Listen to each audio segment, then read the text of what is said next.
Hi friends, welcome to Fairy's Home Food. இன்றைக்கி நம்ம பார்க்க போகிற ரெசிபி என்னென்னா பருப்பு தால் எப்படி செய்யலாம்னு சொல்லித்தரேன். இது சப்பாத்திக்கு, இட்லி, தோசை, சப்பாத்தி, பூரி எல்லாத்துக்கும் இது ரைஸ்க்கும் போட்டு சாப்பிட்லாம். ரொம்ப சூப்பராக இருக்கும். வாங்க, ரொம்ப சிம்பிளாகவும் செய்யக்கூடிய இந்த பருப்பு தால் எப்படி செய்யலாம்னு சொல்லித்தரேன். வீடியோக்குள்ளே போய் பார்க்கலாம். வீடியோக்குள்ளே போய் பார்க்குறதுக்கு முன்னாடி நம்மளுடைய சேனலில் சப்ஸ்கிரைப் பண்ணாதவங்க சப்ஸ்கிரைப் பண்ணிக்கோங்க. தேங்க்யூ. பருப்பு தால் பண்ணுறதுக்கு குக்கர் வச்சுக்கோங்க. குக்கரில் ஒரு 3/4 கப் துவரம்பருப்பு, 1/4 கப் சிறுபருப்பு நல்லா வாஷ் பண்ணிவிட்டு குக்கரில் போட்டுக்கோங்க. ஒரு 10 பூண்டு போட்டுக்கோங்க. பூண்டு போட்டால் வாய்வு இருக்காது. ஒரு பெரிய வெங்காயத்தில் பாதி வெங்காயம் கட் பண்ணி போட்டுக்கோங்க. 3 தக்காளி, மீடியம் சைஸ் தக்காளினா 3 தக்காளி போட்டுக்கோங்க. பெரிய தக்காளி இருந்தால் 2 தக்காளி போட்டுக்கோங்க.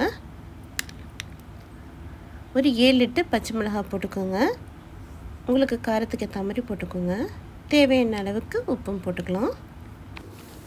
1 கப் பருப்பு எடுத்திங்கன்னா அதே கப்பில் 4லேருந்து 5 கப் தண்ணி ஊற்றிக்கலாம். நீங்கள் ரைஸ்க்கு பண்ணுறதா இருந்தால் 4 கப் தண்ணி ஊற்றிக்கோங்க. இட்லி, தோசை, சப்பாத்திக்கெல்லாம் பண்ணுறதா இருந்தால் 5 கப் தண்ணி கூட ஊற்றிக்கலாம்.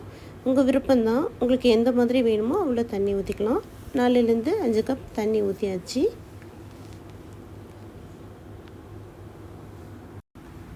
கால் டீஸ்பூன் மஞ்சள் தூள் போட்டுக்கோங்க.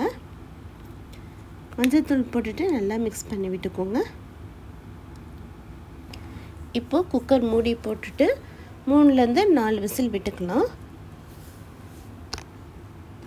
4 விசில் விட்டாச்சு. இப்போ இது ஒரு ஓரமாக இருக்கட்டும். உடனே ஓப்பன் பண்ணிடாதீங்க. பருப்பு தாளிக்கிறதுக்கு ஒரு பேன் வச்சுக்கோங்க. பேன் சூடானதும் ஆயில் போட்டுக்கோங்க.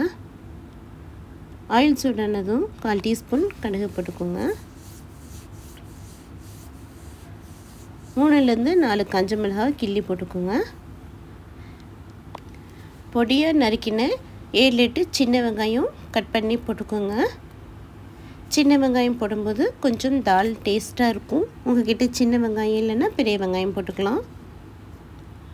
ஒரு கொத்து கருவேப்பிலையும் போட்டுக்கோங்க. கொஞ்சமாக பெருங்காயத்தூள் போட்டுக்கோங்க. போட்டுட்டு நல்லா வதக்கிக்கோங்க. நல்லா வெங்காயம் பொன்னிறமாக ஆற வரைக்கும் வதக்கிக்கோங்க.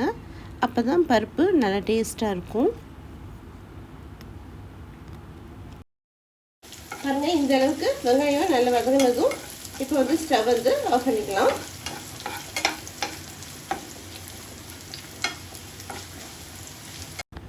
இப்போது குக்கர் வெயிட்டு எடுத்து பார்ப்போம்.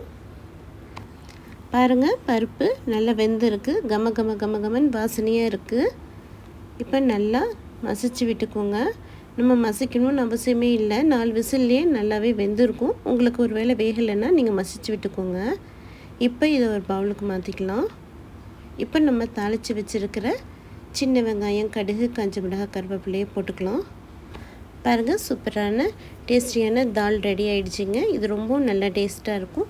சுட சுட சாதத்துக்கு போட்டு சாப்பிடும்போது அருமையாக இருக்கும். இட்லி, தோசை, சப்பாத்தி, பூரி எல்லாத்துக்கும் ரொம்பவும் நல்லாயிருக்கும்.